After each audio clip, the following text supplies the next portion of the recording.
स्वदेशी incredible SI news. Sir, आज की प्रेस वार्ता जो आपकी प्रेस क्लब में रखी है, उसका क्या उद्देश्य है?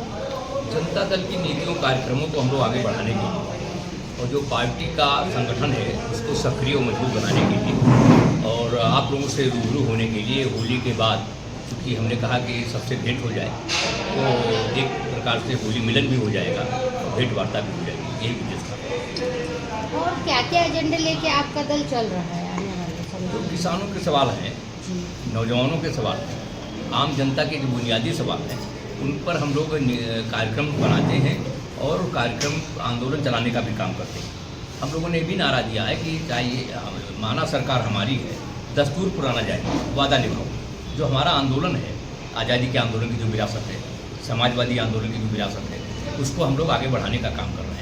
अभी खासकर नौजवानों के जो सवाल है, उस पर भी हम लोगों ने कहा है कि अशिक्षा है, बेरोजगारी और छात्र संघों के चुनाव भी है, उसको लेकर के भी हम लोग यहाँ पर आंदोलन चलाएंगे और सरकार पर दबाव बनाएंगे कि छात्र संघों के चुनाव हों, ताकि जो लोकतंत्र की प्रारंभिक इकाई है या स्थानीय निकाय के चुनाव हो, वहाँ भी हम जा रहे हैं चुनाव में। स्थानीय निकाय के चुनाव में अकेले लड़ने का काम करें, चाहे पंचायत का हो, चाहे नगर निगम का हो, नगर पालिका का हो, सब अकेले लड़ेंगे। और वही छात्र संघों के चुनाव, उसके लिए हम संघर्ष चलाएंगे।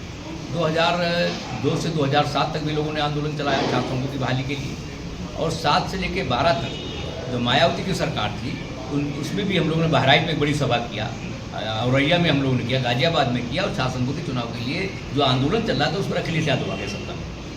अखिलेश यादव जब आ गए सत्ता में तो 12 से 17 वो भी चुप रहे।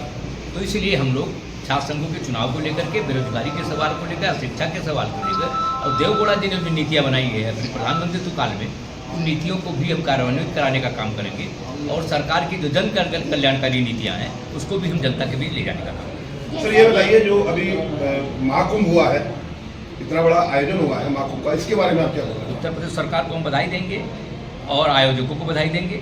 और इतना बड़ा महाकुंभ, हम गंगा सागर एक बार गए थे तो हम सड़क पे पटरी के किनारे हम लोग जा रहे थे, जब स्नान किया 14 जनवरी को, तो इधर से ममता बनर्जी को गाली देते हुए गए, मतलब मन में अपने, और लोगों ने कहा कोई व्यवस्था नहीं थी। जब उधर से हम लौट के कलकत्ता आए तो हमने बहुत उनका हमारा चिट्ठी लिखा, हमने पत्र लिखा, उस समय हिंद मजदूर किसान पंचायत के राष्ट्रीय उपाध्याय भी है, हमने पत्र लिखा कि 35 लाख लोगों ने एक दिन में स्नान किया और किसी के पैर के ऊपर पैर नहीं गया।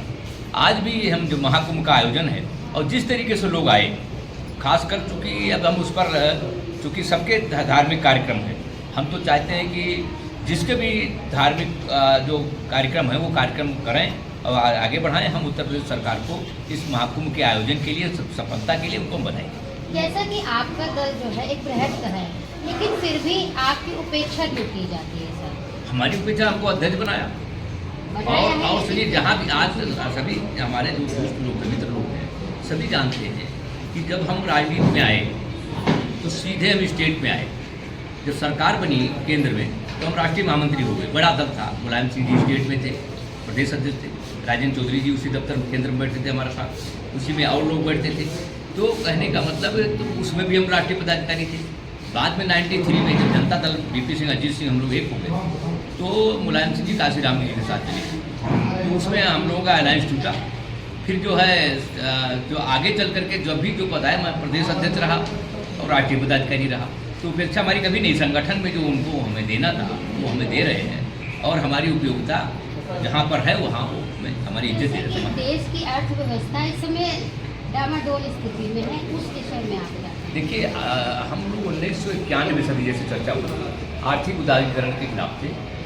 आर्थर डंकल का प्रस्ताव जब बन रहा था तो 86 से लेकर के 92 तक हम लोगों ने कहा ये प्रस्ताव आएगा तो देश को आर्थिक बदहाली को ले जाएगा। और जब प्रणब मुखर्जी और मनमोहन सिंह जी वित्त मंत्री थे और प्रणब मुखर्जी उसमें कॉमर्स मिनिस्टर थे, मोरक्को में जाके इन्होंने हस्ताक्षर कर दिया। भारत के संविधान के अनुच्छेद 73 में उल्लेख है कि अगर ऐसा प्रस्ताव आता है, अंतर्राष्ट्रीय प्रस्ताव, जिसमें हमारे देश की जनता के अधिकार सीमित हो रहे हों, तो पहले उस प्रस्ताव को लाने से पहले जनता की राय लेनी चाहिए। वो काम उस समय उन्होंने नहीं किया। उसमें दूसरा प्रावधान भी है अनुच्छेद 73 में कि उसको राज्यों के मुख्यमंत्रियों की बैठक बुलाई जानी चाहिए, वो भी काम नहीं किया। तीसरा था राज्यसभा में लाके 2/3 बहुमत से पास कराना चाहिए। तीनों काम न करके संविधान के साथ उन्होंने धोखा किया, पार्लियामेंट की अवमानना किया और देश की जनता के साथ विश्वासघात करके आर्थर डंकल के प्रस्ताव पर हस्ताक्षर कर दिया। लेकिन तो मेरा- निशिकांत दुबे ने अभी कहा है पार्लियामेंट में कि हम धीरे धीरे हम अलग हो रहे हैं WTO से, अमेरिका भी अलग हो रहा है और WTO और हम भूमंडलीकरण के भी खिलाफ है, हम वैश्वीकरण के भी खिलाफ हैं। नागपुर जैसी घटना जो अभी हाल ही में हुई है उस पर क्या विचार है? देखिए वो वहाँ पर जांच का विषय है और लोग उस पर जांच करेंगे, जो लोग जो उसमें जिस तरीके से लोग कार्रवाई करेंगे। और दूसरा जो जनता के सवाल हैं उन सवाल पर जो भी संगठन हो, देखिए 200 राजनीतिक पार्टी को छोड़ दीजिए, 200 संगठन ऐसे जन आंदोलन के जो आंदोलन चला रहे हैं हमेशा, वो चाहे जिसकी सरकार हो, हम उन जन आंदोलन के साथ अपने को हम जोड़ते हैं। दूसरा, आज जो राजनीतिक दल हैं वो जातीय संगठन के रूप में काम कर रहे हैं, क्योंकि जातीय उन्माद और धार्मिक उन्माद दोनों देश की आर्थिक तरक्की को रोकने का काम कर रहा है। आज चाइना में अगर मान लो जो पाकिस्तान का हिस्सा चाइना में चला गया, क्या वहाँ ईद मना सकते हैं लोग? वहाँ बकरीद मना सकते हैं लोग? क्या वहाँ पर कोई और काम कर सकते हैं? लेकिन यहाँ पर जिस तरीके से यहाँ पर उन्माद होता है, चाहे इधर का उन्माद हो चाहे उधर का उन्माद हो, दोनों उन्माद के हम खिलाफ। महिलाओं के आरक्षण में हम लोग देखिए डॉक्टर लोहिया को मानने वाले लोग हैं, जयप्रकाश नारायण को मानने वाले लोग हैं, आचार्य नरेंद्र को मानने वाले लोग हैं, और देवगौड़ा जी देवगौड़ा जी ने भी कहा कि नर नारी की समता की बात हो, तो डॉक्टर लोहिया बराबर की भागीदारी बात करते थे। हम लोग भी बराबर की भागीदारी 33% आरक्षण दिए, ये हमारा आंदोलन था पहले से, जो हमारी महिला समिति होती थी जनता पार्टी में, तो इसके लिए आंदोलन चलाती थी। आज वो काम पूरा हुआ है, लेकिन हम आगे चल करके हम नर नारी समता को ध्यान में रखते हुए हम बराबर की भागीदारी बात करें।